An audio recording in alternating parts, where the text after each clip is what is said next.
Alright, I mentioned we would see Nmap again, and indeed we shall. Nmap has something called the Nmap scripting engine, which has some vulnerability scanning capabilities as well. I often use it for manual checks to verify what I get out of the vulnerability scanner, and to look for additional things like recently the Poodle vulnerability came out, and actually there was a Nmap check that came out for it. I think before the Nessus one did even. Don't quote me on that, I could be wrong. Maybe I just wasn't updated, but I updated the Nmap and then I could check for the Poodle almost immediately with the Nmap scripting engine. So it's always good to have at least two things you're working with. Two tools is certainly better than one. So Nmap scripting engine is one I always end up using on my tests as well. So on Kali, we can find Nmap scripting engine at user share Nmap scripts. And these are all our scripts. So this is going to be written in Lua. So that's another programming language to learn. But you are, of course, able to write your own Nmap scripting engine scripts. And so we can, of course, look at the code for any of these if we wanted to, but we also have an option to do --script-help and then ask it for information about a particular script or even a script category. So like there's a category called default, so it'll show us all of the scripts that are in the default category, which some of the most interesting ones are not in the default category. The one thing you have to be careful with Nmap scripting engine is that some of them are actually dangerous and can cause denial of service. And so, like for instance, if we do an Nmap --script-help and say we want smb-check-vulns.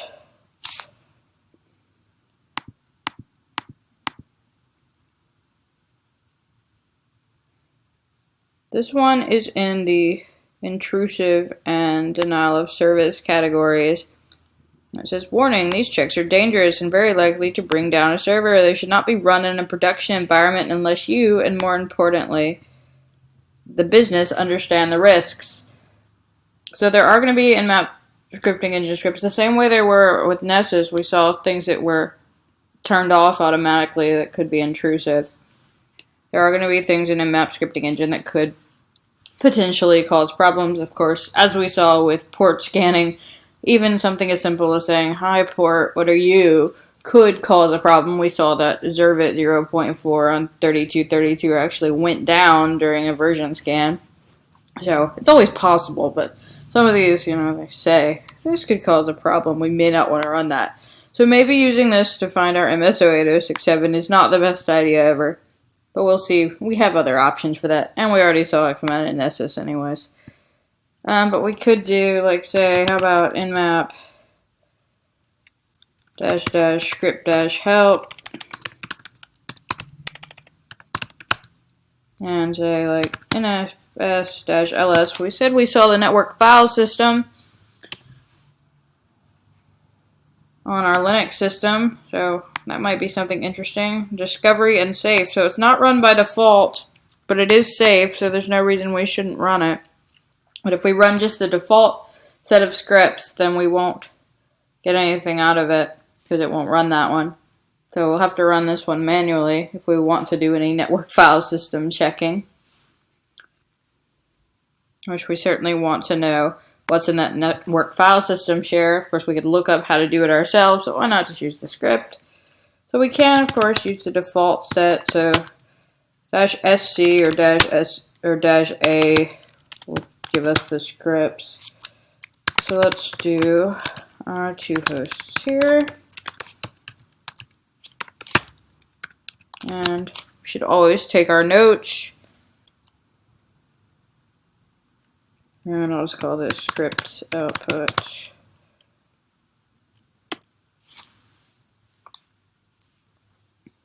And this will, of course, take a minute to run. Another thing you can do, I've been kind of outputting everything here. Of course, you can just copy paste. I mean, as long as you're keeping track of what's coming out. in one way or another.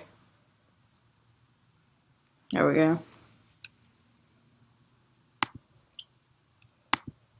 It's just going to give us some additional information. So it looks like FTP anonymous login allowed. So that could be really awesome. It could also be really nothing. But let's see, it actually went ahead and logged in as anonymous and asked what we could see. And it looks like there's something called passwords.txt. So this might be something useful. It comes up, I think, as a medium in Nessus. Yeah. I mean, it could have no potential exploitability. I mean, as long as nothing's in there that is sensitive that you don't want people to see, and otherwise it's configured correctly, you can't break out of the directory, then everything's fine. If I didn't have, say, Dropbox or something, I mean, anonymous FTP might be a way I want to distribute files for my classes. There's nothing wrong with that. So it may have no business impact whatsoever. I mean, the real thing about FTP is that it authenticates in plain text. But if we're using anonymous, it doesn't matter because it's not real credentials anyway. But in some cases like this, and you might say, that would never happen. Well, actually, I do know of times it has happened that clients have had anonymous FTP available to the internet, and that they've had corporate secrets actually in there. So it is something that could possibly happen. I'm looking at the SMTP, so port 25. So it has the verify verb. The verify verb will allow us to check to see whether a certain username exists. That would help us find valid usernames for password guessing. So that might be something we want to check out.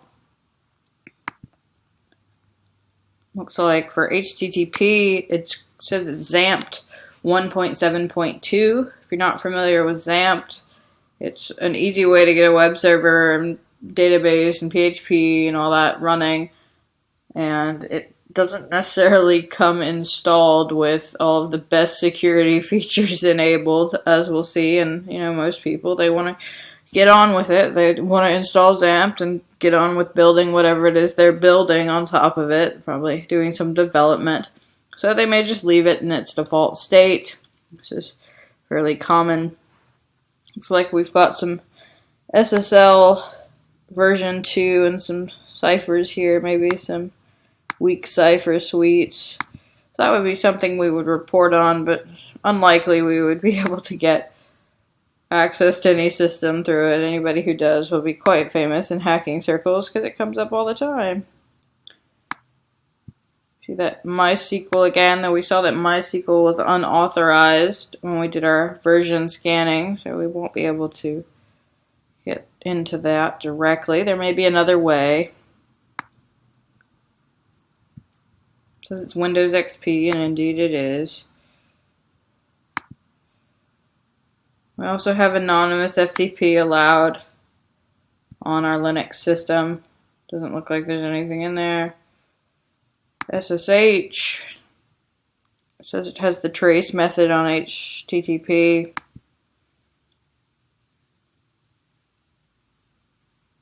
See, it didn't automatically run anything for network file system here as expected because it wasn't in the default set. We only ran the default set here. So let's run. So let's do --script equals and do nfs-ls against